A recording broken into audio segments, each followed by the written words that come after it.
सुप्रभात। मैं Prashant Kumar Chaturvedi US academy Rajpur Campierganj से आपका हिंदी का शिक्षक।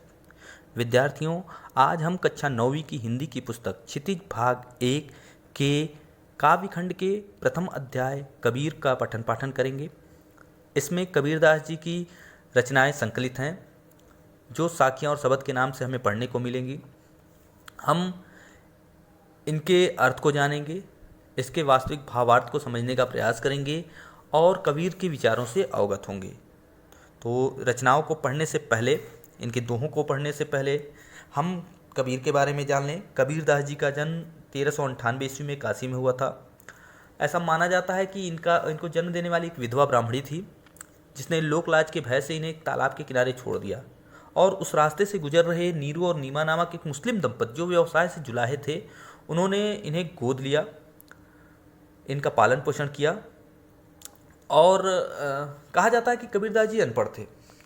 कबीरदास जी अनपढ़ थे, इस बात का प्रमाण भी कहीं कहीं दोहों में मिलता है। मसी कागज छुओ नहीं, कलम गहो नहीं हाथ। लेकिन इनके गुरु की बात की जाए तो इनके गुरु जो थे रामानंद जी थे, जिन्होंने इन्हें निर्गुण भक्ति की दीक्षा दी थी।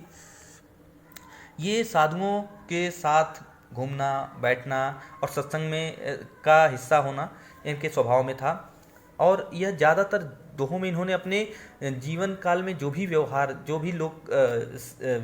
से जो भी सीखा था, उसी के आधार पर इन्होंने अपने दोहों की रचना की है। कहा जाता है इनकी मृत्यु 1518 ईस्वी में 120 वर्ष की आयु में गोरखपुर के निकट मगहर में हुआ था। कबीरदास की रचनाओं की जब बात की जाती है तो इसमें कबीर ग्रंथावली के नाम से कबीर ग्रंथावली में इनकी रचनाएं संकलित हैं। और इनकी जो रचनाएं हैं वो हैं बीजक, रमैनी और सबद। ये 3 काव्य संग्रह हैं इनके। ये इनकी अगर साहित्यिक विशेषताएं अगर हम देखें तो कबीरदास जी निराकार ईश्वर की भक्ति करने वाले व्यक्ति थे। उनका विश्वास था कि प्रेम और ज्ञान से ही ईश्वर की प्राप्ति होती है। प्रेम और ज्ञान से ही हम ईश्वर को प्राप्त कर सकते हैं। हम दिखावा और ढकोसले से हम ईश्वर की प्राप्ति नहीं कर सकते, आडंबर से हम ईश्वर की प्राप्ति नहीं कर सकते। यह इन सब चीज़ों के परम विरोधी थे। वे पाखंड से दूर रहते थे, मूर्ति पूजा से दूर रहते थे। ठीक है, ये धार्मिक आडंबरों को नहीं मानते थे। हिंदू हो या मुस्लिम हो, दोनों ही धर्मों के धार्मिक आडंबरों का इन्होंने खुलकर विरोध किया है। अपने दोहों में इनके दोहों में हमें इसका प्रमाण मिलेगा, इसको पढ़ने को भी मिलेगा। कबीरदास जी की जो भाषा है वह कही जाती है पंचमेल खिचड़ी है। कई भाषाओं का प्रयोग करते थे अपनी रचनाओं में, जैसे ये पंजाबी का, अरबी, गुजराती, फारसी आदि शब्दों का भी इसमें प्रयोग कर लिया करते थे अपनी रचनाओं में। और जहाँ तक भाषा की बात की जाए, ये सधुक्कड़ी भाषा, रामचंद्र शुक्ल ने कहा है कि ये सधुक्कड़ी भाषा का प्रयोग किया करते थे। तो ठीक है, ये थे कबीरदास जी के बारे में कुछ सामान्य सी जानकारियाँ। अब हम कबीरदास की रचनाओं को पढ़ेंगे, उसके अर्थ को जानने का प्रयास करेंगे और उसमें निहित संदेश को भी समझेंगे और उसे अपनाने का भी प्रयास करेंगे। तो शुरू करते हैं। साखियाँ। मान सरोवर सुभर जल, हंसा केलि कराह, मुक्ता फल मुक्ता चुके, अब उड़ अनति न जाए।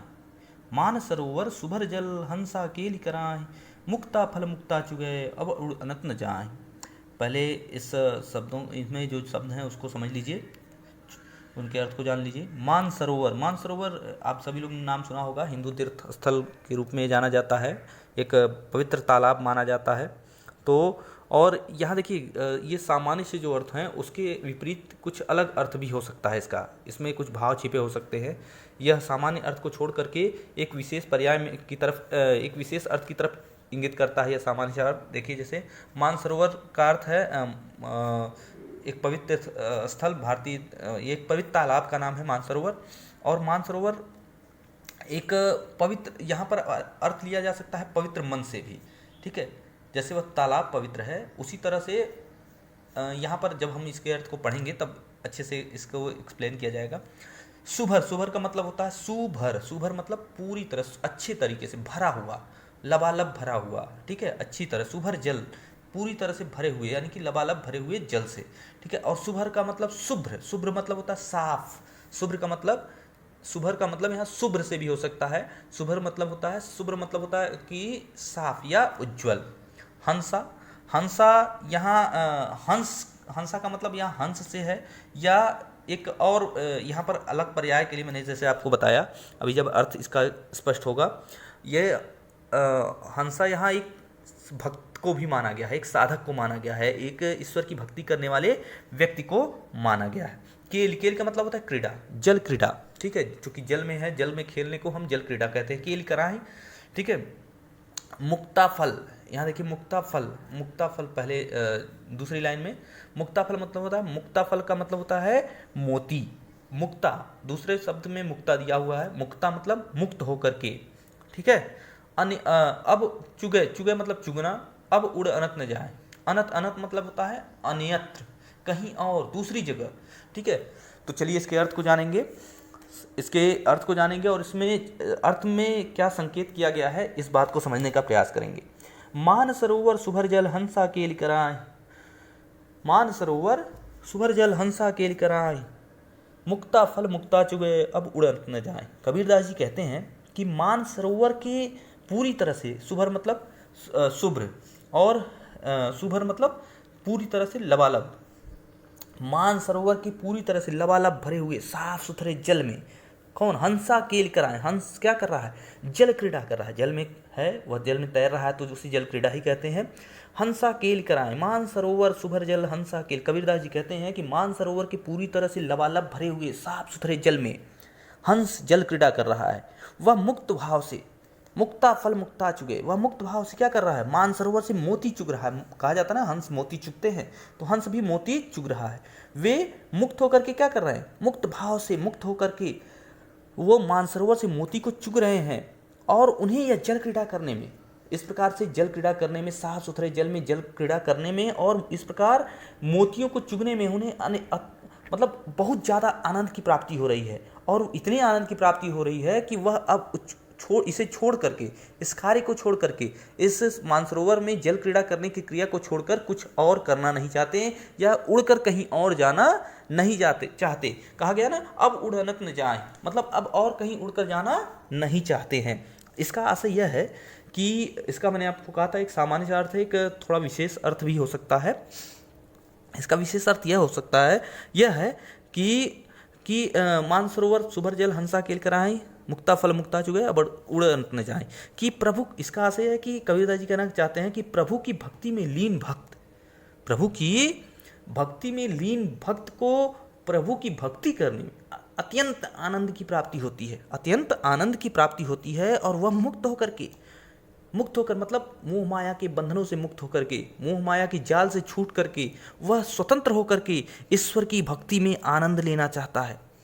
वह ईश्वर की भक्ति में जो आनंद प्राप्त करता है, वैसा सुख उसे कहीं और नजर नहीं आता, इसलिए वह ईश्वर की भक्ति छोड़कर कहीं और जाना नहीं चाहता है, वह ईश्वर की भक्ति ही केवल करना चाहता है। तो मैंने आपको कहा था एक सामान्य अर्थ हो सकता है, एक विशेष अर्थ भी हो सकता है। तो इसका विशेष अर्थ यही है कि ईश्वर की भक्ति में लीन ईश्वर भक्त को ईश्वर की भक्ति के सिवा कहीं और आनंद नहीं आता, वह पूरी तरह से समर्पित होकर के ईश्वर की भक्ति करना चाहता है और उसे छोड़कर जाना नहीं चाहता। दूसरे साखियों की तरफ देखते हैं। इसमें है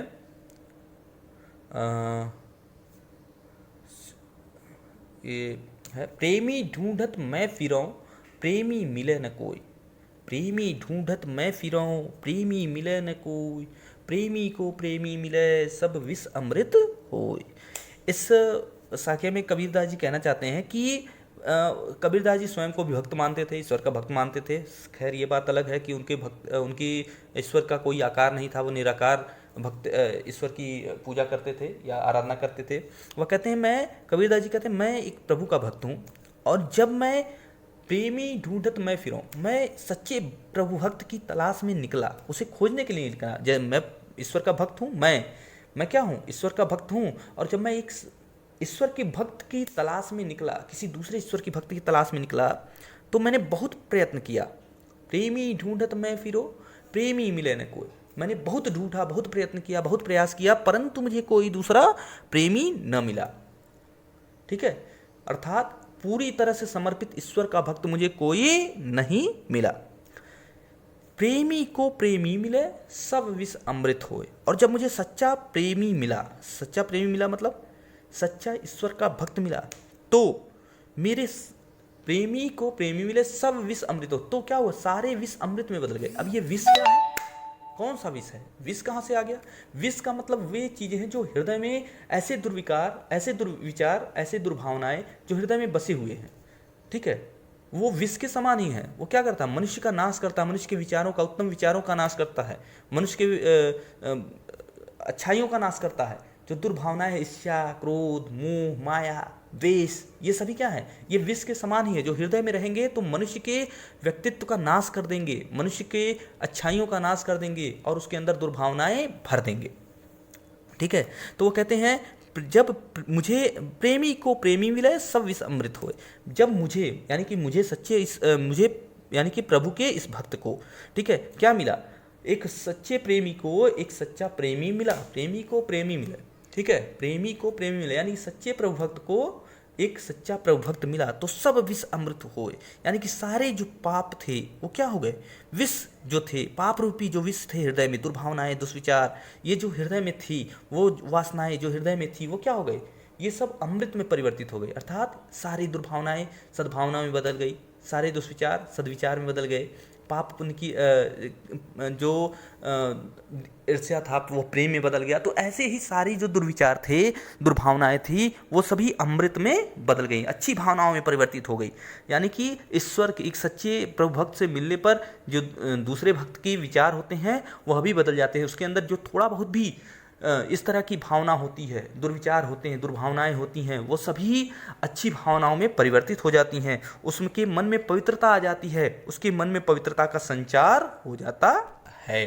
ठीक है, तो चलिए आगे देखते हैं। हस्ती चढ़ियो ज्ञान को, हस्ती चढ़ियो ज्ञान को, सहज दुलीचा डार, स्वान रूप संसार है, भूकन दे जगमार। हस्ती चढ़ियो ज्ञान को, सहज दुलीचा डार, स्वान रूप संसार है, भूकन दे झकमार।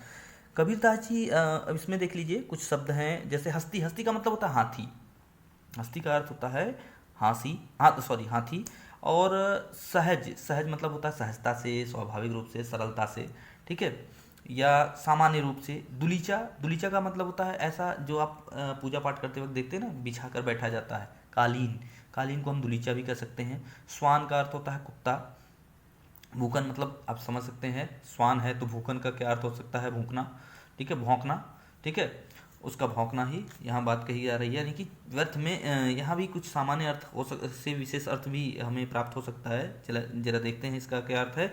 कबीरदास जी कहते हैं, हस्ती चढ़ियो ज्ञान को, सहज दुलीचा डार, स्वान रूप संसार है, भूकन दे झकमार। ये देखिए, एक किसको संबोधित करते हैं, ईश्वर के भक्तों को करते हैं, या जो ऐसे लोगों को संबोधित करते हैं जो ईश्वर भक्ति के मार्ग पर चल रहे हैं, ऐसे साधकों से वो संबोधित करते हैं, ऐसे साधकों को वो संबोधित करते हैं। कहते हैं वे कि हे साधकों, तुम क्या करो, ज्ञान की हस्ती चढ़ियो ज्ञान, ज्ञान की हाथी पर चढ़ जाओ। किस पर चढ़ो, ज्ञान की हाथी पर चढ़ो। ठीक है, और जो ज्ञान की हाथी यानी ज्ञान को धारण कर लेता है, ज्ञान के हाथी पर सवार होने का मतलब है ज्ञान को धारण करना, यानी ज्ञान के मार्ग पर आगे बढ़ो। हस्ती चढ़ियो ज्ञान को, सहज दुलीचा डार, और सहजता की समाधि पर बैठ जाओ। सहज दुलीचा डार, सॉरी, यहाँ पर हो सकता है सहजता का दुलीचा बिछाकर उस पर आसन लगा करके बैठ जाओ। सहजता का यानी कि अपने हृदय में सहजता को धारण करो और चुपचाप ईश्वर भक्ति में लीन हो जाओ। ठीक है, निश्चल होकर के ईश्वर की भक्ति करते रहो, ईश्वर के मार्ग पर बढ़ते रहो, ईश्वर की भक्ति के मार्ग पर बढ़ते रहो। हस्ती चढ़ियो ज्ञान को, सहज दुलीचा डार, स्वान रूप संसार है, भूकन दे जगमार। कबीरदास जी कहते हैं, हे साधको, तुम ज्ञान की हाथी पर चढ़ जाओ। और हाथी पर चढ़ने के बाद उस पर एक कालीन बिछा होता, आप देखते होंगे, एक आसन लगा होता, तो वहां पर उन्होंने कहा कि सहजता का दुलीचा धारण करके, बिछा करके उस पर तुम बैठ जाओ। यानी कि सामान्य अर्थ तो यह है कि हाथी पर तुम दुलीचा डालकर बैठ जाओ, लेकिन इसका विशेष अर्थ है कि हे साधकों, ज्ञान की हाथी पर ज्ञान को धारण करो, हृदय में ज्ञान को धारण करो और दुनिया की परवाह किए बगैर सहजता से ईश्वर की भक्ति में निश्चल भाव से लग जाओ। ठीक है, तुम संसार की परवाह मत करो। स्वान रूप संसार है भूकंदे जगमग, ये संसार की परवाह तुम्हें करने की आवश्यकता नहीं है। संसार क्या कह रहा है, किस तरह की बातें हमारे विषय में कर रहा है, इसकी तरफ तुम्हें तनिक भी ध्यान देने की आवश्यकता नहीं है। स्वान रूप संसार है भूकंदे जगमाल, क्योंकि यह संसार क्या है, इसका स्वभाव कुत्ते के समान है, स्वान के समान है। इसका स्वभाव तो कुत्ते के समान है, स्वान के समान है। ठीक है, यह बिना अकारण ही भौंकता रहता है। ठीक है, लेकिन वह क्या करता है, जैसे जैसे हाथी चलती है, आप देखते होंगे कभी हाथी गुजरे तो बड़े से जानवर को देख करके ये कुत्ते भौंकना शुरू कर देते हैं, लेकिन वह क्या करते हैं, उस हाथी का कुछ बिगाड़ पाते हैं? नहीं, वह उसे छू भी नहीं पाते। तो वही कहते हैं कि हे साधकों, तुम चुपचाप ईश्वर की भक्ति पर के मार्ग पर चलते रहो, ज्ञान के को हृदय में धारण करो और ईश्वर की भक्ति के मार्ग पर निश्चल होकर के बढ़ते रहो, सहजता को धारण करो और ईश्वर भक्ति के मार्ग पर आगे बढ़ते रहो। यह दुनिया का यह स्वभाव है, संसार का यह स्वभाव है कि वह ऐसे व्यक्तियों के मार्ग में अवरोध उत्पन्न करने का कार्य करता है, उनकी रुकावटें उत्पन्न, उनके बीच में, उनके इस मार्ग में हमेशा रुकावटें उत्पन्न करने का प्रयास करता है, लेकिन तुम्हें इसकी परवाह किए बगैर आगे बढ़ते रहना है। ठीक उसी प्रकार जैसे हाथी चलता रहता है और कुत्ते भौंकते रहते हैं, वे उसको छू तक नहीं सकते, उसका कुछ भी बिगाड़ नहीं पाते, उसी प्रकार तुम ईश्वर की भक्ति के मार्ग पर आगे बढ़ते रहो, निश्चलता से ईश्वर की भक्ति करते रहो, सहजता को हृदय में धारण किए रहो और ज्ञान के मार्ग पर आगे बढ़ते जाओ। यह संसार तुम्हारा कुछ भी बिगाड़ नहीं पाएगा। आगे देखते हैं हम, पखा पखी के कारणे, पखा पखी के कारणे सब जग रहा भुलान, पखा पखी के कारणे सब जग रहा भुलान, निरपक होई के हरि भजय सोई संत सुजान। अब देखिए, पखा पखी के कारणे सब जग रहा भुलान, भुलान मतलब किसे, भुलान मतलब भुला जाना, भूल जाना। किसे भूल रहा है इंसान? पखा पखी के कारण। पखा पखी, अब देखिए सामान्य से पहले अर्थ जान लें। पखा पखी मतलब होता है पक्ष और विपक्ष। कारणे, कारण मतलब कारण, कारण से है। ठीक, कारणे। जग, जग का मतलब जानते ही हैं संसार। भुलान मतलब भूला हुआ है या भूल गया है। ठीक है, निरपक्ष, निरपक्ष मतलब निष्पक्ष, निष्पक्ष यानी कि किसी का पक्ष न लेना, निष्पक्ष। सोई, सोई मतलब वही व्यक्ति। ठीक है, वही इंसान, वही व्यक्ति, वही मनुष्य। ठीक है, सुजान, सुजान मतलब सुजान, जान मतलब होता है ज्ञान, ज्ञान का मतलब ज्ञान से है। सुजान मतलब अच्छा ज्ञान रखने वाला, यानी कि ज्ञानी व्यक्ति की बात कही जा रही है। सुजान मतलब अच्छा ज्ञान रखने वाला, अच्छा ज्ञानी व्यक्ति। ठीक है, इसके अर्थ को जान लें। देखिए, यहाँ पर वो कहते हैं कि इंसान क्या करता है कि आपसी मतभेद में पढ़ करके, एक दूसरे के विरोध में पढ़ करके, बैर भाव में, एक दूसरे से संघर्ष जैसी स्थितियाँ एक दूसरे से तर्क वितर्क करके, एक दूसरे से संघर्ष जैसी स्थितियों में पढ़ करके अपनी बात ऊपर करने के प्रयास में वो क्या करता है, ईश्वर को ही भूल जाता है, ईश्वर को ही भूल जाता है। और जो व्यक्ति बिना निष्पक्ष भाव से ईश्वर की भक्ति करता रहता है, वही सच्चा ज्ञानी व्यक्ति होता है। कुछ लोग अपने ज्ञान को बघारने के चक्कर में, अपने ज्ञान को बढ़ाने के, अपने व्यक्तित्व को निखारने के चक्कर में, अपने आप को ज्ञानी साबित करने के चक्कर में एक दूसरे से तर्क वितर्क करते रहते हैं। ठीक है, तर्क वितर्क करते रहते हैं, झूठी वाद विवाद करते रहते हैं। ठीक है, और ऐसे ही परिस्थितियों में टकराहट की स्थिति उत्पन्न हो जाती है, आपसी संघर्ष की स्थिति उत्पन्न हो जाती है।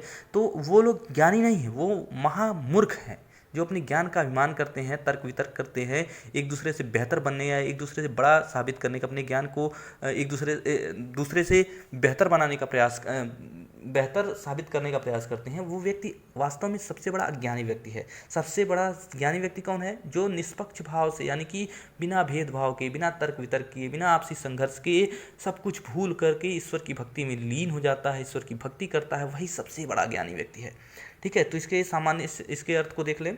कबीरदास जी कहते हैं कि पखा पखी के कारणे सब जग रहा भुलान, निरपक हुई के हरि भजय सोई संत सुजान। कबीरदास जी कहते हैं कि आज जो हमारा ये संसार है वो क्या कर रहा है? पखा पखी यानी पक्ष और विपक्ष के चक्कर में पड़ करके, ये संसार क्या है? पक्ष और विपक्ष के चक्कर में पड़ा हुआ है। अपनी बात को बेहतर बताने का प्रयास करता है, अपनी बात को बेहतर साबित करने का प्रयास करता है और दूसरे को नीचा दिखाने का प्रयास करता है।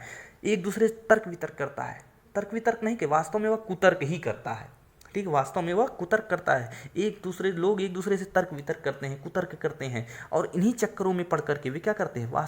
ईश्वर के वास्तविक स्वरूप को ही भूल जाते हैं। ठीक है, ईश्वर के वास्तविक स्वरूप को ही वे भूल जाते हैं, वे भूल गए हैं। ठीक है, कबीरदास जी कहते हैं सच्चा संत वही है, कहना है निरपक्ष होई के हरि भजे सोई संत। अब देखिए, जैसा कि मैंने आपको, निरपक्ष मतलब निष्पक्ष, होई के हरि भजे, हो करके निष्पक्ष हो करके हरि को भजे, वही क्या है, सोई संत सुजान, वही सबसे बड़ा ज्ञानी व्यक्ति है। तो आगे की लाइनों में हम कह सकते हैं कि कबीरदास जी कहते हैं कि सच्चा संत वही है जो निष्पक्ष भाव से ईश्वर की भक्ति में लीन हो जाता है, डूब जाता है, बिना तर्क वितर्क किए, बिना आपसी संघर्ष का भाव लिए वह ईश्वर की भक्ति में लीन होता है, वही सबसे बड़ा ज्ञानी व्यक्ति होता है। आगे देखते हैं, हिंदू मुआ राम कही मुसलमान खुदाए, हिंदू मुआ राम कही मुसलमान खुदाए, कही कबीर सो जीवता जो दूहू निकट न जाए। हिंदू मुआ राम कही मुसलमान, मुसलमान खुदाए, खुदाए का मतलब होता है खुदा, ठीक है, जीवता मतलब जीवित व्यक्ति, दूहू, दूहू मतलब होता है दोनों, ठीक है। एक बार फिर से इसे पढ़ते हैं, हिंदू मुआ राम कही मुसलमान खुदाए, कहे कबीर जो सो जीवता जो दूहू निकट न जाए। अच्छा, इसके पहले हमने पढ़ा कि लोग आपसी तर्क वितर्क में डूब करके, आपसी तर्क वितर्क में पढ़ करके, आपसी संघर्ष की स्थितियों में पढ़ करके वो वास्तव में ईश्वर को भूल जाते हैं। तो ये संघर्ष की स्थितियाँ, ये तर्क वितर्क की स्थितियाँ, ये कुतर्कों की स्थितियाँ सिर्फ ज्ञान तक ही नहीं सीमित रहती, ये कुतर्क हमारे जाति और धर्म तक भी आती हैं, और ऐसे ही कुतर्क करते हैं लोग अपने आप को बेहतर साबित करने में या अपने धर्म को बेहतर बताने में, ठीक है। उन्हें कबीरदास जी कहते हैं, इस ऐसा ही कुछ भाव इस साखी में आपको मिलेगा। कबीरदास जी कहते हैं कि हिंदू मुआ राम कही, हिंदू राम राम राम कही कहने का मतलब है राम राम जपते जपते, हिंदू मुआ राम कही, राम राम जपते जपते क्या करता है, मर जाता है, ठीक है, अंतिम सांस ले लेता है। हिंदू मुआ राम कही मुसलमान खुदा है। कबीरदास जी कहते हैं कि हिंदू राम राम या राम का नाम ले लेकर के मर जाते हैं, मर गए हैं, या यह आज से नहीं आदिकाल से चलता चला आ रहा है, ठीक है। हिंदू मुआ राम कही मुसलमान खुदा है, और मुसलमान जब से इनका अस्तित्व आया है, इन्होंने कहा है कि मुसलमान खुदा खुदा कहते कहते मर गए, पर दोनों ही ईश्वर को प्राप्त नहीं कर पाते। हिंदू मुआ राम कही मुसलमान खुदा है, राम राम कहते कहते मर तो जाते हैं, मुसलमान इस अल्लाह अल्लाह कहते मरते जाते हैं, खुदा कहते कहते मर जाते हैं, लेकिन वो ईश्वर को प्राप्त नहीं कर पाते, वो अपने आराध्य को प्राप्त नहीं कर पाते। क्यों क्यों नहीं कर पाते? क्योंकि वे आपसी भेदभाव की स्थिति, अभी जैसे कि आपको मैंने बताया तर्क वितर्क की स्थिति, पहले वाले में ज्ञान के तर्क वितर्क, यहाँ आपसी भेदभाव, कैसा, जातिगत धर्मगत भेदभाव में पढ़ करके वे क्या हो जाते हैं, कट्टर हो जाते हैं, और कट्टर जो व्यक्ति होगा उसे ईश्वर की प्राप्ति कदापि नहीं हो सकती है। कबीरदास जी कहते हैं वास्तव में वही व्यक्ति क्या है, वही व्यक्ति जीवित कहलाने योग्य है, वही जीवित कहलाने का हक उसी व्यक्ति को है जो हिंदू और मुस्लिम, ठीक है, निरपक्ष होई के हरि भजे सोई कहे कबीर सो जीवता जो दूहू निकट न जाए, जो हिंदू और मुस्लिम धर्म के निकट न जाए। निकट न जाने का मतलब क्या है कि जो हिंदू और मुस्लिम धर्म से दूर रहे, ठीक है, इनसे दूर रहे। दूर रहने का मतलब ये है कि इन दोनों धर्मों के चक्कर में आपस में अपने आप को न, धर्मों को में धर्म के आधार पर अपने आप को न बांटे, ठीक है, कि मैं हिंदू हूँ या मैं मुस्लिम हूँ। वही व्यक्ति सच्चा जीवित कहलाने व्यक्ति है, जीवित कहलाने योग्य है, जो यह ना कहे कि हम मैं हिंदू हूँ या यह न कहे कि मैं मुस्लिम हूँ, ठीक है। कहे कबीर सो जीवता जो दूहू निकट न जाए। कबीरदास जी कहते हैं कि जो हिंदू और मुस्लिम या राम या खुदा से दूर रहता है, ठीक है, यानी कि भगवान और खुदा दोनों के चक्कर में नहीं पड़ता है, वह सिर्फ इन दोनों को भूल करके सबसे ऊपर क्या करता है, मानव धर्म को याद रखता है, मानवता का पालन करता है, मानव धर्म को मानता है। वही क्या है, वही सच्चा जीवित व्यक्ति है, जिसे ईश्वर और अल्लाह न दिखाई दे करके मानवता दिखाई दे, क्योंकि मानव सेवा से बड़ी कोई सेवा नहीं होती, इस मानव सेवा ही ईश्वर सेवा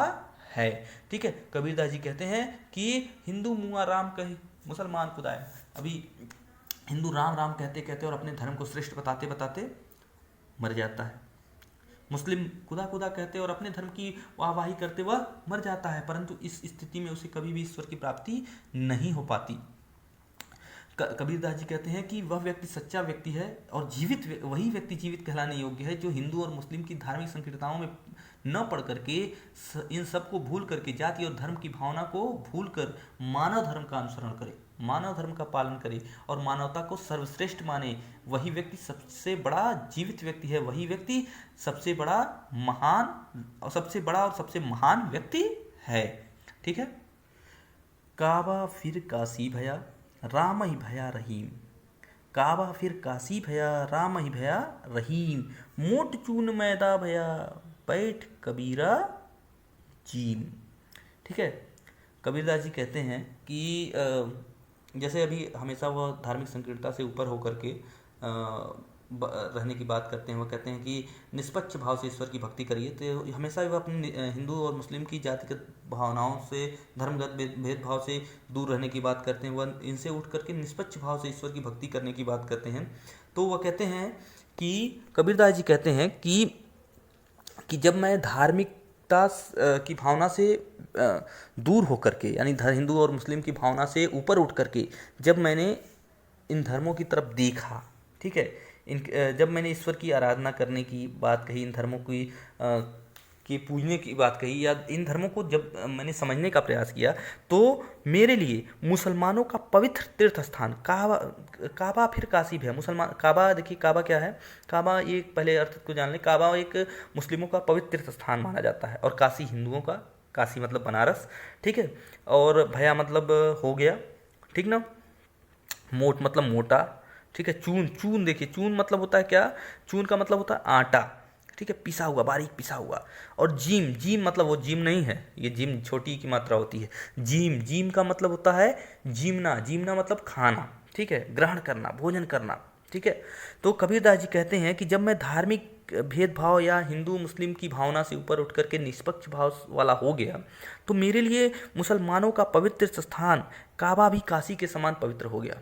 मेरे लिए मुसलमानों का पवित्र, यानी कि मेरे लिए काबा और काशी में कोई अंतर नहीं रह गया। और राम, राम ही भया रहीम, और राम ही भया रहीम, और राम और रहीम दोनों ही मेरे लिए एक ही समान हो गए, एक ही समान पूजनीय हो गए, एक ही समान पवित्र हो गए, एक ही समान वो मेरे आराध्य बन गए। उन दोनों में कोई भेदभाव मेरे लिए नहीं रहा। जब मैं धार्मिक संकीर्णता से दूर हो गया, ठीक है, हिंदू मुस्लिम की भावना से दूर हो गया, निष्पक्ष भाव से होकर के मैंने इन धर्मों की तरफ देखा, तो मेरे लिए हिंदू और मुस्लिम धर्म में कोई भेदभाव नहीं रहा। मुसलमानों का पवित्र स्थान काबा मेरे लिए काशी के समान ही पवित्र हो गया। दोनों एक समान हमें दिखने लगे। और जब, यानी कि जब मनुष्य के हृदय से संकीर्णता खत्म हो जाए, धार्मिक संकीर्णता खत्म हो जाती है, तो उसके लिए किसी भी धर्म में भेद, किसी भी धर्म के प्रति भेदभाव की भावना नहीं रह जाती है। तो वही चीज़ वह बता रहे हैं कि मेरे लिए मुसलमानों का पवित्र स्थान काबा भी काशी के समान पवित्र हो गया, और राम और रहीम में मेरे लिए कोई भी अंतर नहीं रहा। राम ही भया रहीम, राम और रहीम दोनों भी मेरे लिए पूजनीय हो गए, दोनों ही मेरे लिए आराध्य हो गए, ठीक है। और जिसे मोट चून भैदा भया बैठ कबीरा जीम, जिसे मैं जब धार्मिक संकीर्णता में फंसा हुआ था, तो मैं दोनों धर्मों की बातों को मैं ग्रहण नहीं कर पा रहा था, उसे अपने समाहित नहीं कर पा रहा था, उनकी उस पर मैं विश्वास नहीं कर पा रहा था, उसे अपना नहीं पा रहा था। यहाँ ग्रहण करने का मतलब अपना नहीं पाने से है। दोनों धर्म के विचारों को मैं अपना नहीं पा रहा था। किसी अलग धर्म की, जैसे मान लीजिए मैं हिंदू धर्म हूँ, तो मैं मुस्लिम धर्म के विचारों को ना अपना पाऊँ, या मुस्लिम हूँ तो हिंदू धर्म के विचारों को ना अपना पाऊँ। तो ऐसी स्थिति से अब कबीरदास जी दूर हो गए। जब वो धार्मिक संकीर्णता से दूर हो गए, अर्थात वो कहते हैं कि जब मनुष्य धार्मिक संकीर्णता से दूर हो जाता है, जब धार्मिक भेदभाव की भावना से दूर हो जाता है, निष्पक्ष होकर के ईश्वर की भक्ति में डूब जाता है, तो उसके लिए मोट चून मैदा भया बैठ। मोट चून मोट चून, देखिए मोट चून मतलब होता है मोटा पिसा हुआ आटा, और मोटा पिसा हुआ आटा जिसे हम कहते हैं दरबराहा पिसा हुआ है। आप देखते होंगे बहुत लोग आटा पिसाने जाते होंगे, तो उसमें मोटा जब पिसा होता है तो घर में उसकी लोई सही नहीं बनती है, रोटियां नहीं बन पाती हैं, और खाने में भी उतना स्वादिष्ट नहीं होता है, ठीक है। तो मोट चून मैदा भैया, और मैदा क्या होता है, बहुत ही बारीक होता है, हाथों में लेकर देखिए तो एकदम पाउडर की तरह लगता है वो, हाथ में लेकर देखिए बहुत ही बारीक होता है वो, ठीक है, और जिसकी लोई बहुत ही आसानी से बन जाती है। तो वह कहते हैं कि और उसे आसानी से ग्रहण किया जा सकता है, कि कहते हैं कि मोट चून मैदा भया बैठ कबीरा जी। जब मैंने धार्मिक भेदभाव की भावना से ऊपर उठ करके दोनों धर्मों के प्रति भेदभाव न रख कर निष्पक्ष भाव से मैंने जब इन धर्मों को देखा, तो मेरे लिए इन दोनों धर्मों की अग्रहणीय बातें, जैसे मोट चून मैदा भया, मेरे लिए मोट चून, जिसे मैं मोट चून समझता था, यानी मोटा पिसा हुआ आटा समझता था, और ग्रहण करने योग्य नहीं समझता था, अपनाने योग्य नहीं समझता था, वो मेरे लिए क्या हो गया, महीन मैदे के समान हो गया, और जिसे मैं आसानी से क्या कर सकता हूँ, ग्रहण कर सकता हूँ उसे, यानी अर्थात उसे मैं आसानी से स्वीकार कर सकता हूँ, उसे मैं आसानी से बैठकर खा सकता हूँ। आशय यही, इसका आशय यही है कि जब व्यक्ति धार्मिकता से धार्मिक भेदभाव की भावना से ऊपर उठ करके, ठीक है, जातिगत या संप्रदायगत भावनाओं से ऊपर उठ करके, हिंदू या मुस्लिम की भावना से ऊपर उठ करके, या अल्लाह और राम और रहीम की भावना से ऊपर उठ करके, ठीक है, कि से उठ करके इन सबसे विमुख होकर के, ठीक है, इन सबको भूल करके सभी को एक मान करके जब आगे बढ़ता है तो उसके अंदर की सारी भावनाएं, भावनाएं नहीं, दुर्भावनाएं नष्ट हो जाती हैं और सबके लिए उसके मन में समानता आ जाती है, समता आ जाती है, और वह किसी भी प्रकार की कट्टरता को हृदय में धारण नहीं करता है। ठीक है। ऊंचे कुल का जन्मिया जो करनी ऊंच न होए, ऊंचे कुल का जन्मिया जे करनी ऊंच न होए, सुबरन कलश सुरा भरा साधु निंदा सोए। ऊंचे कुल का जन्मिया जे करनी ऊंच न होए, सुबरन कलश सुरा भरा साधु निंदा सोए। देखिए, जन्मिया, जन्मिया मतलब होता है कि जन्मिया, जन्मिया मतलब जन्म लेने वाला। ऊंचे कुल, ऊंचे कुल मतलब बड़ा कुल का है, जन्म लेने वाला। जे करनी, ऊंच, ऊंच का मतलब यहाँ ऊंचे से है। होई मतलब हो। सुबरन, सुबरन मतलब होता है सोना। ठीक है, सुबरन कलश यानी सोने का कलश। सुरा भरा, सुरा मतलब जानते हैं आप लोग मदिरा। सुरा मदिरा को कहते हैं, शराब को कहते हैं। ठीक है। साधु निंदा, साधु निंदा मतलब ये कह सकते हैं बुराई, या निंदा मतलब हाँ बुराई ही होगा, बुराई की जाती है। निंदा, निंदा का अर्थ बुराई हो सकता है। ठीक है।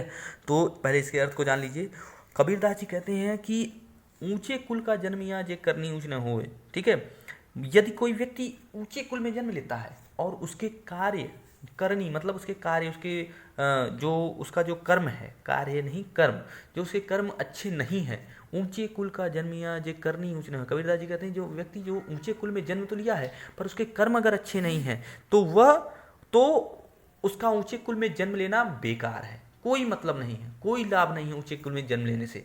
ठीक है। व्यक्ति अगर ऊंचे कुल में जन्म लिया है और उसके कर्म अच्छे नहीं हैं तो उस कर्म का, उस कुल का में जन्म लेने का कोई लाभ नहीं है। ठीक उसी प्रकार सुवर्ण कलश सुरा भरा साधु निंदा सोए। जैसे सुवर्ण कलश सुरा भरा, ऐसा सोने का कलश, सोने का घड़ा जिसमें शराब भरा हो, शराब भरा हो, ऐसा कलश सोने का, सुवर्ण कलश सुरा भरा। सुवर्ण, सुवर्ण मतलब सोने का, कलश, कलश तो जानते हैं आप, घड़ा। ठीक है। सुरा भरा, सुरा से भरा हो यानी कि मदिरा से भरा हो। सोने का कलश हो लेकिन क्या भरा हो उसमें, अच्छा कुछ अमृत न भरा हो, कोई पवित्र गंगा जल न भरा हो, बल्कि क्या भरा हो, मदिरा भरा हो, तो वह क्या होगा, साधु निंदा सोए। साधु मतलब सज्जन व्यक्ति क्या उसे ग्रहण करेंगे? कदापि नहीं करेंगे। वो क्या करेंगे? सदैव उस कलश की निंदा ही करेंगे। ठीक है। उसकी निंदा ही करेंगे, वह साधुओं की निंदा का पात्र ही होगा। आशय यही है कि व्यक्ति किसी भी भले ही बड़े कुल में जन्म ले, अगर उसके कर्म अच्छे नहीं हैं, अगर उसके कर्म अच्छे नहीं हैं तो समाज में क्या होगा? समाज में हमेशा उसे अपयश ही मिलेगा। ठीक है, अपयश ही मिलेगा।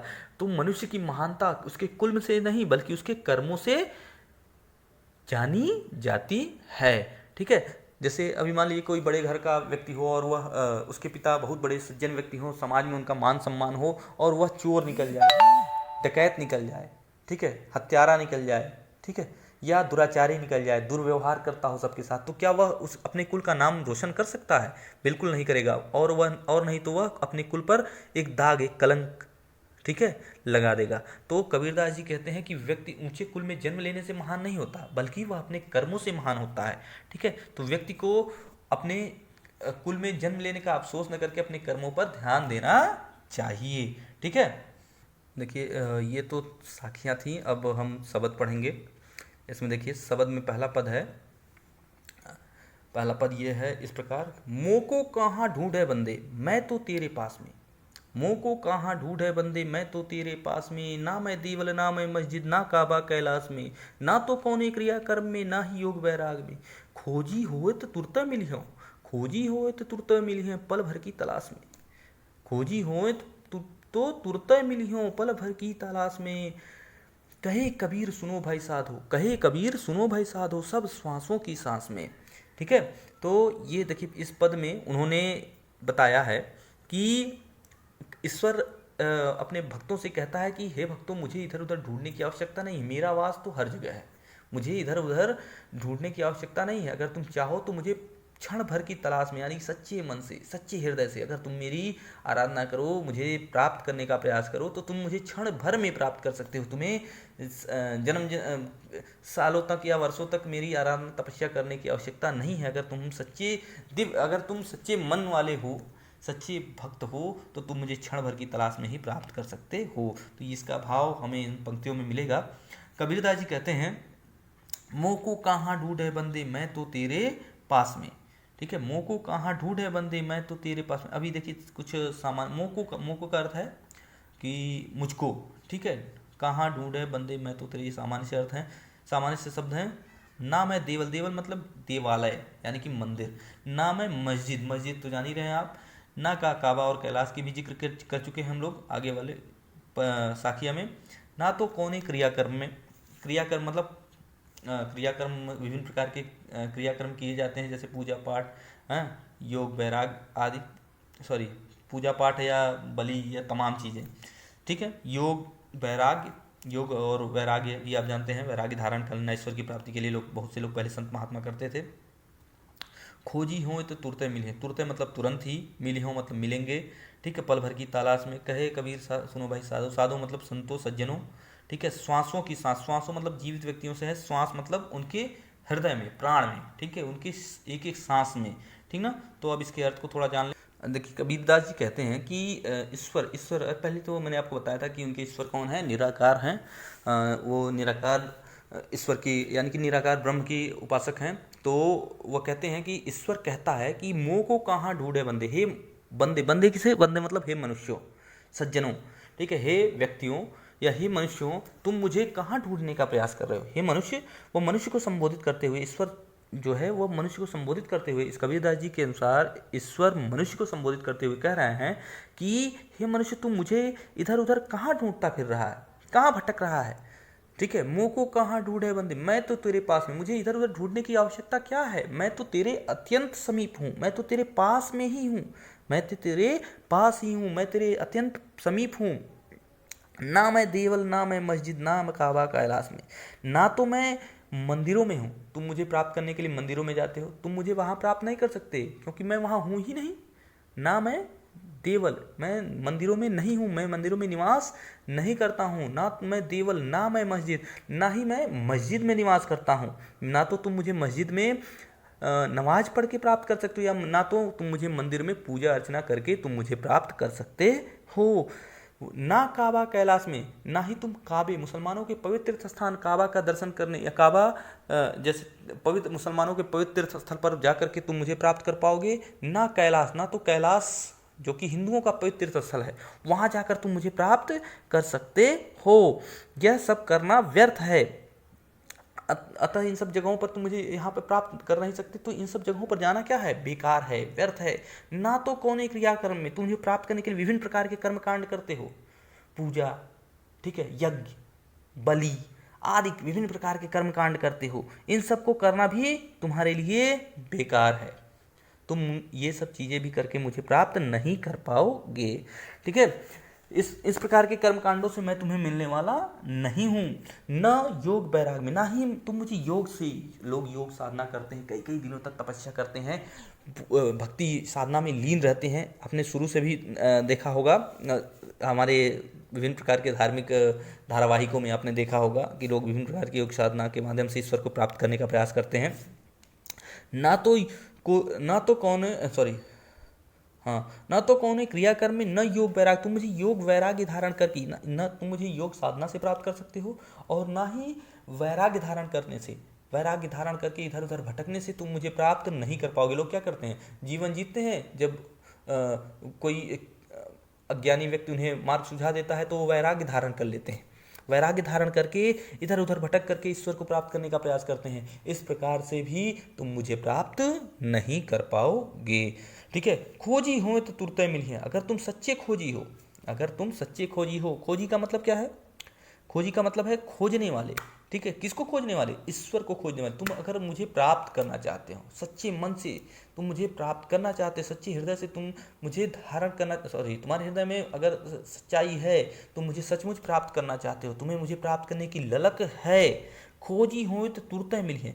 तो अगर तुम्हारे अंदर मुझे प्राप्त करने की इच्छा है, तो मैं तुम्हें सच्ची इच्छा है तो मैं तुम्हें तुरंत ही प्राप्त हो सकता हूँ। खोजी हो तो तुरंत मिली है, तो मैं तुम्हें तुरंत ही दर्शन दे सकता हूँ, तुम्हें तुरंत ही प्राप्त, तुम मुझे तुरंत ही प्राप्त कर सकते हो। मुझे पाने के लिए तुम्हें इतने इधर उधर भटकने की आवश्यकता नहीं है। तुम मुझे पाने के लिए मंदिरों में नहीं जाने जाओ, ना मस्जिद में जाओ, ना काबा जाओ, ना कैलाश जाओ, ना तो किसी प्रकार का कर्म कांड करो, ना योग वैराग धारण करो। अगर तुम सच्चे खोजी हो, सच्चे भक्त हो, तुम्हारे मन में सच्ची भक्ति है, निष्ठा है, तो तुम मुझे तुरंत ही प्राप्त कर सकते हो। पल भर की तलाश में, पल भर की ही तलाश में तुम मुझे प्राप्त कर सकते हो। बस थोड़ी सी सच्ची लगन ही तुम्हें मुझसे मिला सकती है। कबीरदास जी कहते हैं कि कहे कबीर सुनो भाई साधो सब श्वासों की सांस में। कबीरदास जी कहते हैं कि सब देखिए, साधो साधो मतलब है सज्जन व्यक्तियों। कबीरदास जी हमेशा सज्जन व्यक्तियों को ही संबोधित करते हैं। अब ठीक है, अभी ये प्रश्न में भी आएगा कि कबीरदास जी सज्जन व्यक्तियों को ही संबोधित क्यों करते हैं। ठीक है, तो पहले यहाँ से देखें, इसके अर्थ को देख लें।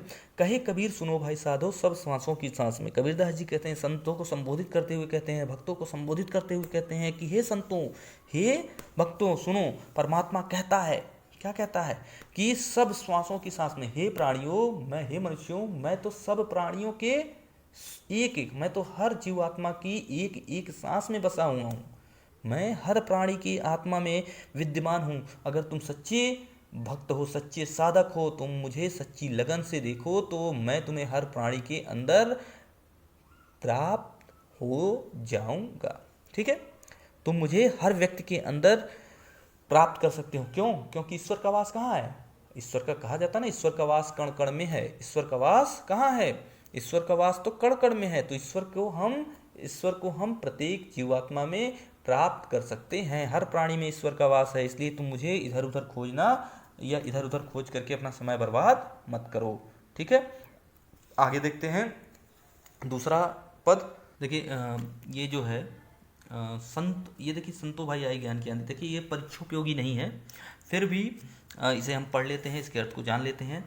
कबीरदास जी कहते हैं, संतो भाई आई ज्ञान की आंधी रे, संतो भाई आई ज्ञान की आंधी रे, ब्रह्म की टाटी सभय उड़ानी, माया रहे न बांधी रे, हित चित कीद वह थून गिरानी, हित चित कीद वह थून गिरानी, मोह बलिंडा टूटा, हित चित कीद वह थून गिरानी, मोह बलिंडा टूटा, तृष्णा छानी पर घर ऊपर कूद का भांदा फूटा, तृष्णा छानी पर घर ऊपर कूद का भांडा फूटा, जोग जुगत कर संतो बांधी निर्चू चूए पानी, जोग जुगत कर संतो बांधी निर्चू चूए पानी, कूड़ कपट काया का निकष्या हरि की गति जब जानी, आंधी पीछे जो जल बूटा, आंधी पीछे जो जल बूटा, प्रेम हरि जन भीना, कहे कबीर भान के प्रगटे, कहे कबीर भान के प्रगटे, उदित भया तम खीना।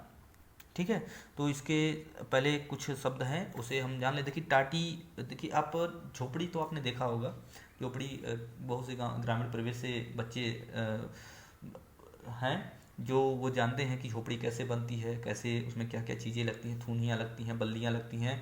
ठीक है, उसके चारों तरफ से घेरा जाता है, ऊपर से छानी डाल करके, और विभिन्न प्रकार की रस्सियों से, चाहे मूज नरकट इस तरह की, सॉरी मूज या नरकुल जिसे कहते हैं, उन रस्सियों का प्रयोग करके उसे बांध करके तब जाकर के छानी का उसका झोपड़ी का निर्माण किया जाता है। ठीक है, तो टाटी मतलब एक होता है कि जिससे वो एक अवरोध उत्पन्न किया जाता है झोपड़ी बनाने में, एक तरह की फट्टियों से बनी होती है। ठीक है, एक पर्दा हो सकता है। ठीक ना। देखिए माया मतलब होता है मोह माया, अज्ञानता। ठीक है, या मोह माया, माया मतलब होता है, हाँ, सांसारिक मोह माया से हाँ मतलब है। हित मतलब होता है स्वार्थ। चित्त मतलब, चित्त का अभी सभी लोग अर्थ जानते होंगे, मन। ठीक है, चित्त का मतलब होता है, कहते हैं ना चित्त नहीं कर रहा, तो यानी कि मन। थूनी मतलब है थुनिया, जिसे आप टेक कह सकते हैं या खंभा कह सकते हैं, जिसे गाड़ करके हम दो लकड़ियां इधर उधर धंसा करके और उस पर बल्ली रख करके तब जा करके उस पर छानी का आवरण डालते हैं। ठीक है, तो थूनी उसे आप कह सकते हैं, एक तरह से पावे या खंभा कह सकते हैं। ठीक है, बलिंडा मतलब होता है बल्लियां, ऊपर से मैंने अभी बताया आपको कि ऊपर से बल्ली रखी जाती है, उसे बलिंडा कहते हैं। टूटा, टूटा, टूटा मतलब टूट गया, ठीक है, टूटा। तृष्णा, तृष्णा मतलब होता है तृष्णा का मतलब होता है प्यास, यानी कि लालसा, चाह, ठीक है, ठीक है, किसी चीज की चाह, पाने की इच्छा। छानी, छानी मतलब आपको पता है, छानी एक छप्पर होता है, आवरण होता है, ऊपर से ढका जाता है, ठीक है, छानी, ठीक ना। अब और क्या है, फिर हो जाएगा कुबुद, कुबुद मतलब अज्ञानता से ही है, ठीक ना। अब भांडा मतलब होता है, भांडा, भांडा होता है बर्तन, बड़े बड़े बर्तनों को भांडा कहते हैं। और जोग जुगत मतलब योग साधना, जोग जुगत यानी योग साधना से, योग की साधना से, योग के माध्यम से, योग की युक्तियां लगा करके, साधना की युक्तियां लगा करके, ठीक है। निर्चु, निर्चु मतलब निर्चु, निर्चु, निर मतलब होता है बिना, चू मतलब चूने, चूहे यानी थोड़ा भी नहीं चूता, जरा सा भी नहीं चूने पाता, ठीक है। चूहे, चूहे मतलब चूना, चूना जानते हैं ना, कि वो चूना लगाने वाला चूना नहीं है, ये चूना है पानी, ये पानी की बूंदें जब टपकती हैं तो उसे चूना कहते हैं, ठीक है, रिसना या चूना। बूटा, बूटा, बूटा, बूठा का मतलब है बूठा का अर्थ हो सकता है तृष्णा, जल बूट, जल बूठा, देखिए देखिए दिया है, जल बूठा मतलब जल के बारिश की बात की जा रही है यहाँ, ठीक है। भीना, भीना मतलब भीन जाना, ठीक है, मिल जाना। भान, भान का भान, भान का यहाँ अर्थ है, वास्तव में ये थोड़ा सा परिवर्तित किया गया है। भान का मतलब यहाँ भानु है, भानु मतलब सूरज, आप सभी लोग जानते हैं। तम, तम का अर्थ मतलब अंधकार। खीना का, खीना मतलब नष्ट होना, अंधकार के नष्ट होने की बात कही जा रही है। देखिए यहाँ पर भी कबीरदास जी ने संतों को ही संबोधित किया है, कि कबीरदास जी कहते हैं कि हे संतो ज्ञान की आंधी आ गई है, हे संतो, संतो भाई आई ज्ञान की आंधी, हे संतो ज्ञान की आंधी आ गई है, भ्रम की टाटी सभे उड़ाने माया रहे न बांधी। और उसके आते ही क्या हो गया, भ्रम की जो टाटी थी पूरी तरह से, ये मानव जीवन की बातें की जा रही है। मनुष्य विभिन्न प्रकार की मोह माया के बंधनों में बंधा रहता है, ठीक है। और मनुष्य को कबीरदास जी ने एक झोपड़ी की संज्ञा देते हुए कि विभिन्न प्रकार की छानी, मनुष्य के हृदय में विभिन्न प्रकार की भावनाएं होती हैं, मोह होता, माया होता है, किसी चीज़ की लालसा होती है, विभिन्न प्रकार के दुष्ट भावनाओं से वह घिरा होता है। उसी मनुष्य का शरीर एक छानी के समान है, जो विभिन्न प्रकार के आवरणों से ढका होता है, सॉरी बना होता है। और ज्ञान आने पर इन सारी चीज़ों की से उसे मुक्ति मिल पाती है, नहीं तो वह इन्हीं मोह माया के बंधनों में हमेशा बंधा रहेगा। वह कहते हैं, कबीरदास जी कहते हैं, हे संतो ज्ञान की आंधी आ गई है, संतो भाई आई ज्ञान की आंधी रे, भ्रम की टाटी सभे उड़ाने माया रहे न बांधी रे। वो ज्ञान की आंधी आते ही भ्रम की टाटी क्या हो गई, पूरी तरह से उड़ गई है। मोह माया की जो रस्सी थी, भ्रम की टाटी सभे उड़ानी माया रहे न बांध, और बांधी, बांधी मतलब बांधने वाली, ठीक है, माया रहे न बांध, माया से, जिस मोह माया के बंधन से हम बंधे हुए थे, वो मोह माया का बंधन भी अब नहीं रहा। ज्ञान की आंधी आने से वो मोह माया का बंधन भी खुल गया है, ठीक है। हित चित्त की द्वैथूनि गिर, हित और चित्त यानी कि हित, हित मतलब क्या, हित मतलब अभी बताया आपको, हित मतलब यहाँ है स्वार्थ से, ठीक है।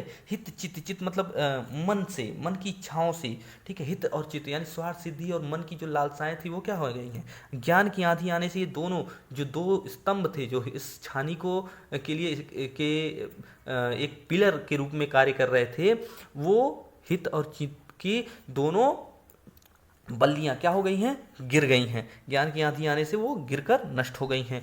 मोह रूपी बल्लियां, ठीक है, मोह बलिंडा टूटा, मोह बलिंडा, मोह की जो बल्ली थी, ठीक है, मोह की बल्ली जो थी, बलिंडा मतलब ऊपर का जो एक बल्ली लगती है, जिससे, जिसके ऊपर छानी का आवरण टिका रहता है, वो भी क्या हो गया, गिरकर टूट गया है। आंधी आने पर देखते हैं ना कि जब छान या छप्पर टीन कहीं दूर उड़ उड़ कर जाकर गिरते हैं, तो उसी तरह से ज्ञान की आंधी आई है और ये सारी चीज़ें टूटकर गिर जा रही हैं। क्या हुआ है, ज्ञान की आंधी आने से भ्रम की टाटी पूरी तरह से उखड़ गई है, मोह माया की जो बंधन वाली रस्सी थी वह भी खुल गई है, और जो स्वार्थ की और हृदय की जो लालसा थी वह भी क्या हो गई, स्वार्थ सिद्धि की भावना थी, कामना थी, या जो लालसा, हृदय की लालसा थी, वो भी वो दो उस रूप की, उसकी दो बल्लियां जो हृदय में एक छप्पर का, एक आवरण का निर्माण कर रही थी, वह भी दोनों बल्लियां गिरकर टूट गई हैं। मोह की बल्ली, ऊपर से जो बल्ली पड़ी हुई थी, मोह माया की बल्ली भी गिरकर नष्ट हो गई है। और हृदय से तृष्णा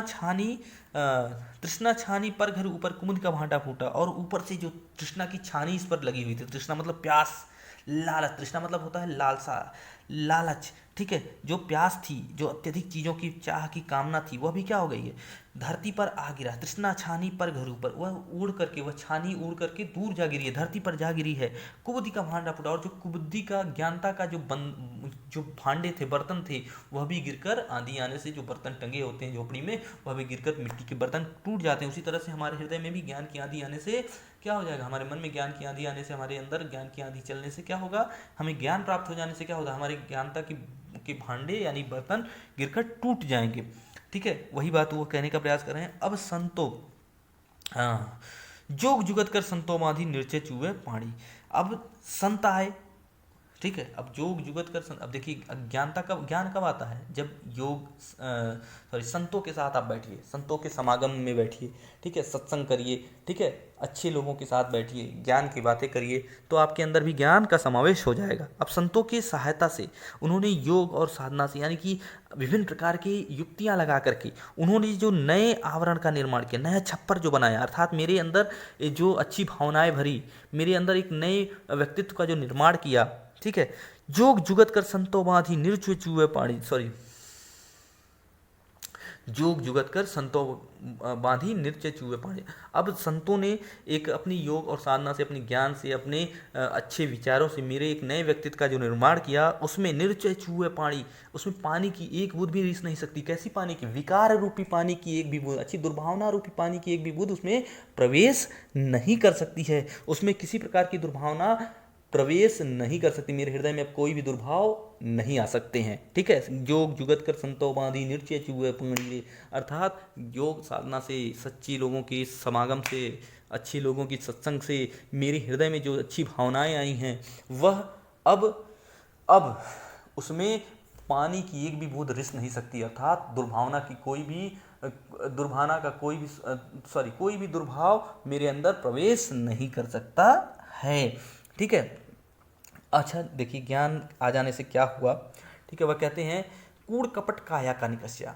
कूड़ कपट, कैसा कूड़ कपट मतलब छल और कपट, काया मतलब शरीर का, निकस्या मतलब निकल गया शरीर से। ज्ञान की आंधी आ जाने से क्या हो गया, शरीर के सारे छल और कपट की भावनाएं हृदय से निकलकर दूर हो गई। हरि की गति जब जानी, कब, जब ईश्वर की वास्तविक गति को जाना, ईश्वर के वास्तविक रहस्य को जब पहचाना, तो क्या हुआ, हृदय से सारी छल और कपट की जैसी दुर्भावनाएं निकलकर दूर चली गई, ठीक है, नष्ट हो गई। आंधी पीछे जो जल बूटा। अब देखिए आंधी आती है तो आंधी के बाद जल की बारिश भी होती है, ठीक है, आंधी आती है तो आंधी के बाद जल की बारिश होती है। इस प्रकार ज्ञान की जब आंधी आई और उसके बाद जब ज्ञान की आंधी आई और ज्ञान की आंधी आई और किसकी हमने गति जानी थी, ईश्वर की गति। तो ईश्वर की गति जब जान गए तो हमारा हृदय का झुकाव भी किधर होगा, ईश्वर के ही तरफ होगा, यानी कि ईश्वर की भक्ति के तरफ ही होगा। ठीक है, तो वह कहते हैं कि जब कूड़ कपट काया का निकस्या, हर की गति जब जानी, आंधी पीछे जो जल बूटा। ज्ञान की आंधी आने के पश्चात जो जल बूटा, जल की बारिश हुई। कैसे जल की बारिश, भक्ति रूपी जल की, ईश्वर की भक्ति रूपी जल की जो बारिश हुई, ईश्वर के भक्ति रूपी जल की जो वर्षा हुई, उसमें क्या हुआ, प्रेम हरिजन भीना, प्रेम हरिजन भीना। उसमें कहा जा रहा है प्रेम हरिजन भीना, हरिजन मतलब भक्त, हरिजन मतलब हरि का भक्त, जन मतलब लोग, तो हरिजन मतलब ईश्वर का भक्त, भीना मतलब पूरी तरह से भीग गया। ठीक है, वो कहते हैं कि आंधी के पश्चात जब ईश्वर की भक्ति रूपी जल की बारिश हुई, तो उस प्रेम में, ईश्वर की उस भक्ति में, उस प्रेम में हरि के सारे भक्त पूरी तरह से क्या हो गए, भीग गए, पूरी तरह ऊपर से नीचे तक भीग गए, पूरी तरह से ईश्वर की भक्ति में सराबोर हो गए। ठीक है, पूरी तरह से ईश्वर की भक्ति में सराबोर हो गए। ठीक ना, प्रेम हरिजन भीना। कबीरदास जी कहते हैं कि कहे कबीर भान के प्रगटे, भान, कबीरदास जी कहते हैं इस प्रकार कि ज्ञान की आंधी आने पर जो ज्ञान के सूरज का उद्भव हुआ, यानी कि देखिए जैसे सूरज जब प्रकट होता है तो सारे अंधकार को क्या कर देता है, नष्ट कर देता है। वैसे ही जब ज्ञान रूपी सूरज, कबीरदास जी कहते हैं जब ज्ञान रूपी सूरज का उदय हुआ, यानी मन में जब ज्ञान आ गया, संतों की समागम में, संतों की ज्ञान से जब हमारे हृदय में ज्ञान आया, तो हृदय के में ज्ञान आ जाने से, ज्ञान रूपी सूरज के प्रकट होने से मन की, ठीक है, जो अंधकार रूपी दुर्भावनाएं थी वह क्या हो गई, नष्ट हो गई, वह पूरी तरह से समाप्त हो गई। तो ठीक है, इस प्रकार से इस दोनों पदों के अर्थ को आपने समझा। अब इस पाठ के कुछ प्रश्न उत्तर हैं, उसे हम जान लेंगे और जान करके उसको हल कर। अब इस पाठ के हम प्रश्नोत्तर को भी देख लेते हैं। जैसे देखिए इसमें दिया हुआ है, देखिए ये प्रश्नोत्तर जो आपको थोड़े थोड़े आपको एक्सप्लेन कर दिए जा रहे हैं, इसको आप असाइनमेंट के रूप में अपने उत्तर पुस्तिका में लिख लेंगे। देखिए एक तरह का होमवर्क है आपका ये। देखिए मानसरोवर से कवि का क्या आशय है। देखिए यहाँ मानसरोवर दो अर्थों में लिया गया है। एक तो मानसरोवर, अभी जैसे मैंने आपको बताया कि आपके यहाँ पर देखिए मानसरोवर सुबर जल हंसा कील कराए मुक्ता फल मुक्ता चुके अबूर अंत जाए। तो यहाँ मानसरोवर एक पवित्र सरोवर से है जिसमें हंस विहार करते हैं, और दूसरा है किससे, पवित्र मन से भी है, जिसमें ईश्वर की भक्ति की जाती है। ठीक है, तो ये इसका हो सकता है। फिर देखिए कवि ने सच्चे प्रेमी की क्या कसौटी है। सच्चे प्रेमी की क्या कसौटी है। सच्चे प्रेमी की कसौटी ये है कि जब ईश्वर भक्त की ईश्वर भक्त से मुलाकात होती है तो सारे मन की सारे दुर्भावनाएं नष्ट हो जाती हैं, सारी मलिनता नष्ट हो जाती है, सारे दुर्भाव नष्ट होकर के सद्भाव में परिवर्तित हो जाते हैं। यही कसौटी है उसकी। तीसरे दोहे में कवि ने किस प्रकार के ज्ञान को महत्व दिया है। कबीर ने कैसे ज्ञान को, कबीर ने जातिगत संप्रदायगत ज्ञान को महत्व दिया है, नहीं, उन्होंने आध्यात्मिक ज्ञान को महत्व दिया है।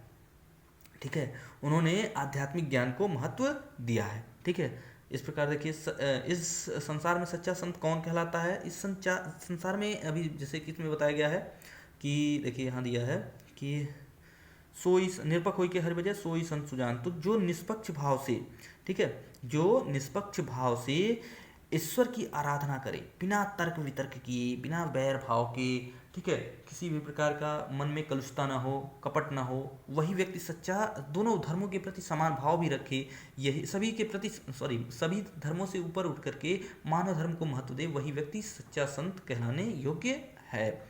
ठीक है, अंतिम दो दोहों में के माध्यम से कबीर ने किस प्रकार की संकीर्णताओं की ओर संकेत किया है। तो अंतिम दो दोहे क्या थे ये आप देख सकते हैं कि काबा फिर काशी भया रामी भया रहीम, मोट चून मैदा भया बैठ कबीरा जीम। तो ये बताना चाहते हैं कि मनुष्य जब ये धार्मिक भावनाओं से रहित होकर के दोनों धर्मों के प्रति समान भाव रखता है तो जो धार्मिक संकीर्णता है वो क्या हो जाती है, नष्ट हो जाती है, दोनों धर्मों के प्रति समान भाव आ जाते हैं।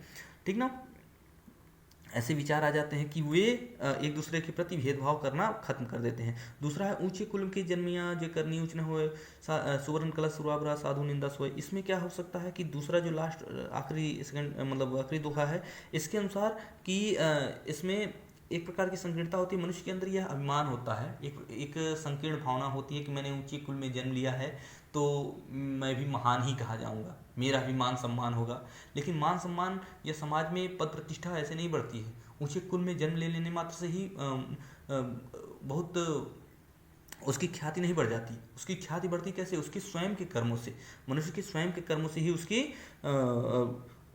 जो है ख्याति बढ़ती है, उसके व्यक्तित्व में निखार आता है। तो मनुष्य के अंदर एक प्रकार का अहंकार होता है, उसके अंदर अपने कुल का अभिमान होता है। तो अच्छे कुल में जन्म लेने की संकीर्ण भावना उसके अंदर रहती है। तो ये इसी संकीर्णता की तरफ संकेत किया गया है।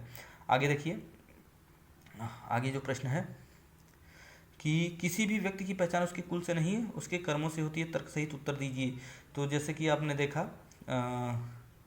वो यहाँ पर अभी हमने पढ़ा ऊंचे कुल में जन्मिया जे करनी ऊंच न हो, जैसे सुवर्ण कला सुराभरा साधु निंदा सोए। तो ऐसे बहुत से एग्जाम्पल आपको मिलेंगे। ये एग्जाम्पल आप ढूंढ कर लिखेंगे कि बहुत अच्छे घराने में जन्म लेने मात्र से ही व्यक्ति की क्या व्यक्तित्व में महान नहीं बनता, बल्कि वह उस महान बनता है उसके कर्मों से। ऐसे कुछ उदाहरण आप खुद ढूंढ लेंगे, खुद करेंगे। ठीक ना, तो ऐसे एग्जाम्पल आपको बहुत से मिल जाएंगे, जैसे हमारे पुराणों में ही मिल जाएंगे। जैसे बहुत से हैं, अब कहा जाता है कृष्ण ही है, कृष्ण हमारे पूजनीय थे, आराध्य थे। वो तो जन्म तो हुआ था उनका, हाँ देवकी के पुत्र थे वो, लेकिन लालन पालन हुआ एक ग्वाले के यहाँ, ठीक है, नंद बाबा के यहाँ। ठीक ना, तो लेकिन अपने कर्मों से ही वो महान बने, आज पूजे जाते हैं, सभी लोग जानते हैं उन्हें। बहुत से अंगुलीमाल डाकू के बारे में आपने सुना होगा। ठीक ना, और कबीर के बारे में ही देख लीजिए। कबीर के माता पिता का कोई अता पता नहीं था, लेकिन एक गरीब जुलाहे के यहाँ जन्म लेने के बाद भी आज सारा संसार उन्हें सराखों पर रखता है। उनका व्यक्तित्व उन्हें महान बनाता है। तो अच्छे कुल में जन्म लेने मात्र से ही व्यक्ति महान नहीं बनता, बल्कि महान बनता है अपने कर्मों से। ठीक है। काव्यिक सौंदर्य स्पष्ट कीजिए। हंसती चढ़ियो ज्ञान को सहज दुली चढ़ार। अब देखिए काव्य सौंदर्य क्या होता है। काव्य सौंदर्य में आपको ढूंढना होगा कि इसमें किस तरह के काव्य शिल्पों का प्रयोग किया गया है। ठीक है। तो इसमें क्या क्या बताना होता है, जैसे कि कहीं ऐसा तो नहीं कि इसमें कैसे अच्छे तत्सम शब्दों का प्रयोग किया गया है, या कैसे अलंकार का प्रयोग किया गया है, या कैसे मुहावरों का प्रयोग किया गया है, क्या इसमें गूढ़ तत्व है, कौन सी ऐसे संकेत हैं जो इसमें बताए गए हैं, सामान्य से शब्द का प्रयोग करके विशेष अर्थ की ओर संकेत किया गया है। ठीक है। तो इस चीज़ को जो है इस पाठ में, इस कुछ प्रश्न में बताया गया, इस प्रश्न में पूछा गया है। जैसे देख सकते हैं, ये अभी आपके ये स्तर की बात नहीं है। काव्य शिल्प और काव्य सौंदर्य बहुत ज़्यादा आपको जानने की जरूरत नहीं है, फिर भी आप देखें इसमें कुछ ऐसी चीज़ें हैं जो सामान्य से, जैसे देखिए हस्ती मतलब हाथी, ये तत्सम शब्द है। फिर देखिए स्वान भी तत्सम शब्द का सुंदर, इसमें सुंदर सुंदर तत्सम शब्दों का प्रयोग किया गया है। अब देखिए और भी क्या हो सकता है, जैसे झक मार देखिए एक मुहावरा होता है, झक मारना। ठीक है, जानते कि नहीं?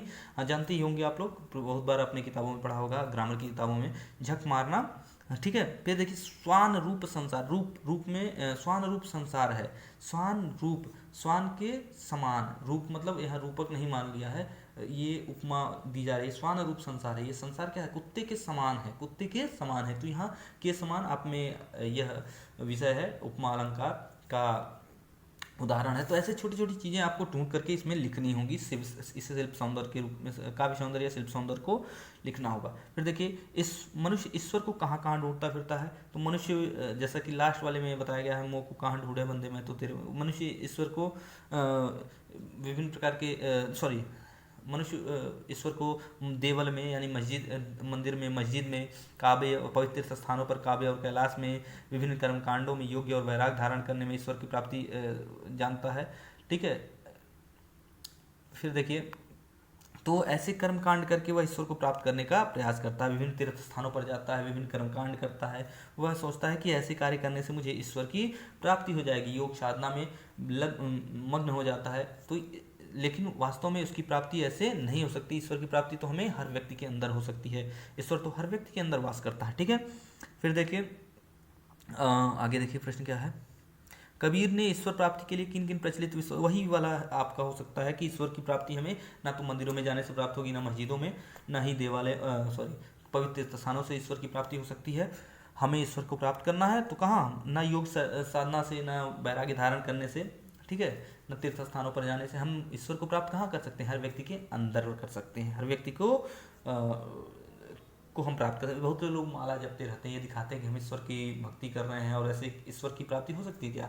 माला धारण कर लेने से, या विभिन्न प्रकार के रंग रोगन शरीर पर लगा लेने से, विभिन्न प्रकार के भभूत और चंदन का प्रयोग कर लेने से ईश्वर की प्राप्ति नहीं हो सकती। विभिन्न प्रकार के मंदिर या मस्जिदों में, ऊपर मंदिरों में बड़े बड़े घंटे बजाकर या मस्जिदों में तेज आवाज में भाग दे करके भी ईश्वर की प्राप्ति नहीं हो सकती। काकर पाथर जोड़ के मस्जिद लियो बनाया, ताचड़ मुल्ला बाग दे क्या बहरा हुआ खुदा है। तो ये सारी चीजें कबीरदास जी ने अपने दोहों में बहुत बार कही है, बहुत सी चीज। तो ईश्वर ने इन्हीं प्रचलित विश्वासों का खंडन किया है कि मनुष्य को ईश्वर की प्राप्ति इस प्रकार से नहीं हो सकती है। फिर देखिए आगे जो प्रश्न है कि, हाँ, यह प्रश्न है, कबीर ने ईश्वर को सब श्वासों की सांस में क्यों कहा है? देखिए ईश्वर जो है, अभी आपको बताया गया है कि कहे कबीर सुनो भाई साधु सब श्वासों की सांस में। अभी वह कहते हैं, देखिए भाई ईश्वर क्या है? ईश्वर का कोई वो निर्धारित स्थान तो है नहीं कि ईश्वर ही वास करता है। ईश्वर तो हर घट में वास करता है, एक एक कण में वास करता है। ईश्वर तो क्या है? कबीर के अनुसार ईश्वर जो है प्रत्येक कण कण में व्याप्त है। ठीक है, वह तो सैव है, वह तो ईश्वर है, वह तो कहीं भी वास कर सकता है, किसी भी व्यक्ति के अंदर हो सकता है, हर व्यक्ति के अंदर होता है, हर प्राणी, हर जीवात्मा के अंदर होता है। प्राणी तो छोड़िए, हर हर घट की एक एक कण में वास करता है। इस पृथ्वी के एक एक कण में ईश्वर का वास है। ठीक है, तो और हर जीवित व्यक्ति की एक एक सांस में ही ईश्वर बसता है। ठीक है, तो हर ईश्वर का वास प्रत्येक प्राणी के मन में अर्थात आत्मा में होता है। देखिए, कबीर ने ज्ञान के आगमन की तुलना सामान्य हवा से न करके आंधी से की है। ठीक है, कबीर ने ज्ञान के आगमन की तुलना सामान्य हवा से न करके आंधी से क्यों की है? अब देखिए सामान्य हवा क्या होता है, सामान्य हवा आएगा और चला जाएगा, लेकिन आंधी आती है तो परिवर्तन लेकर आती है। वो आती है तो आंधी देखिए कितनी तेज से आती है। जब भी आता है तो विभिन्न प्रकार के पेड़ पौधे तोड़ देती है। ठीक है, पेड़ों को उखाड़ देती है, गिरा देती है। ठीक है, आंधी में वह शक्ति होती है, परिवर्तन होता की क्षमता होती है। ठीक ना। तो कबीरदास जी इसीलिए उन्होंने आंधी में परिवर्तन करने की क्षमता होती है, कबीर जी ने इसीलिए आंधी का प्रयोग किया है कि आंधी में परिवर्तन करने की क्षमता होती है, ताकत होती है, सामर्थ्य होता है। वह सृष्टि में बदलाव इस प्रकृति में बदलाव करने की क्षमता रखती है। उसी प्रकार ज्ञान का भी व्यवहार है। ज्ञान में भी वह क्षमता होती है कि वो मनुष्य के अंदर, मनुष्य के व्यक्तित्व में परिवर्तन ला सकता है, उसके अंदर के सारे विकारों को नष्ट कर सकता है। ज्ञान आने पर उसके सारे सांसारिक बंधन खुल जाते हैं और ज्ञान की आंधी आने पर मनुष्य के एक नए सृष्टि का सृजन हो सकता है। उसमें एक इतना वेग, इतना प्रभाव होता है कि वह मनुष्य के अंदर के सारे विकारों को नष्ट करने की क्षमता रखता है। ठीक है, इसीलिए कबीरदास जी ने जो है आंधी, ज्ञान की तुलना आंधी से की है, सामान्य हवा से न करके आंधी से की है। ठीक है, सामान्य हवा में वह क्षमता, वह सामर्थ्य नहीं होता कि वह परिवर्तन ला सके। ठीक है, जबकि आंधी में वो ऐसा प्रचंड रूप होता, आंधी का ऐसा प्रचंड रूप होता है कि वह सृष्टि में परिवर्तन ला सकता है। वैसे ही ज्ञान की आंधी भी ऐसी होती है, मनुष्य के अंदर जब ज्ञान आता है तो वह उसके अंदर के सारे विकार नष्ट हो जाते हैं। ठीक है, तो आगे का प्रश्न जो है, हित चित की द्वय थी निगरानी, मुंह बलिंडा टूटा आगे भाव स्पष्ट करना है। तो इसमें देखिए, इसको आप अर्थ के आधार पर इसको आप करेंगे। ठीक है, रचना और अभिव्यक्ति में देखिए प्रश्न क्या है, संकलित साखियों और पदों के आधार पर कवि की धार्मिक और सांप्रदायिक सद्भाव संबंधी विचारों पर प्रकाश डालिए। वो किस प्रकार के थे? तो आपको जैसा कि शुरू में मैंने बताया कि धार्मिक आडंबरों का विरोध करते थे, जातिगत संप्रदायगत भावनाओं से ऊपर उठ करके वह मानवता के मार्ग पर चलने की बात करते थे। वह रूढ़िवादी विचारधाराओं का हमेशा उन्होंने खंडित किया है, चाहे हिंदू हो या मुस्लिम हो। उन्होंने ढोंग, आडंबर और धूर्त लोगों का सदैव ही, सिर्फ वही नहीं, समाज में चल रहे जैसे कि प्रेमचंद ने हमेशा सामाजिक कुरीतियों पर चोट करने का, आज के हिंदी साहित्य के महान कवि लेखकों में से जाने जाते हैं। उन्होंने धार्मिक आडंबरों का विरोध किया है और समाज की रूढ़ियों का खंडन करने का प्रयास किया। वैसा ही तत्कालीन समय में कबीरदास जी की भूमिका थी। वो सदैव अपने दोहों के माध्यम से, अपने विचारों के माध्यम से सामाजिक रूढ़िवादी मान्यताओं का खंडन करने का प्रयास करते थे, ज्ञान की बातें बताते थे। ठीक है, तो इसके आधार पर आप इनसे कुछ संबंधित जानकारी डालेंगे, खोजेंगे और लिखेंगे। देखिए दिया है, निम्नलिखित शब्दों के तत्सम रूप को लिखिए। देखिए, पखा पखी मैंने आपको बताया था, तो तत्सम शब्द मतलब संस्कृत के शब्दों में इन्हें परिवर्तित कर देना है। तो पखा पखी ये सब आंचलिक हो सकते हैं। देखिए, पखा पखी, तो इसका लिखेंगे आप पक्ष और विपक्ष, पक्ष डैश विपक्ष, जैसे योजक चिन्ह लगा कर लिखते हैं ना, पक्ष और विपक्ष, पक्ष डैश विपक्ष। ठीक है, अनत, अनत मतलब अनंत का लिख सकते हैं अन्यत्र, अन्यत्र ये तत्सम शब्द हो जाएगा। ठीक है, जोग, योग का लिखेंगे योग, य लिख देंगे, योग हो जाएगा। ठीक है, जुगति, जुगति मतलब होता है जुगत, जुगत मतलब जुगाड़, या आप कहेंगे युक्ति, जुगत का हो सकता है युक्ति, युक्ति लिख सकते हैं, युक्ति। ठीक है, फिर है बैराग्य, बैराग, बैराग का लिखेंगे बैराग्य, बैराग्य, बैराग्य। ठीक है, बैरा आधा ग य। ठीक है, निरपक्ष, निरपक्ष हो जाएगा निष्पक्ष। तो इस प्रकार से आपने देखा। देखिए यहाँ पर शब्द अर्थ भी दिए हैं, खैर इसका आप कोई खास मतलब नहीं, आपको शब्द बताए जा चुके हैं। तो इस प्रकार से आपका यह अध्याय पूरा हुआ और आपको असाइनमेंट के रूप में ये सारे प्रश्न पूरे करने हैं, अपने उत्तर पुस्तिका में लिखना है। और आगे जो भी परेशानी होगी, जो भी दिक्कतें होंगी, आपको स्कूल में आने पर इसे उसका निस्तारण किया जाएगा। ठीक है, धन्यवाद।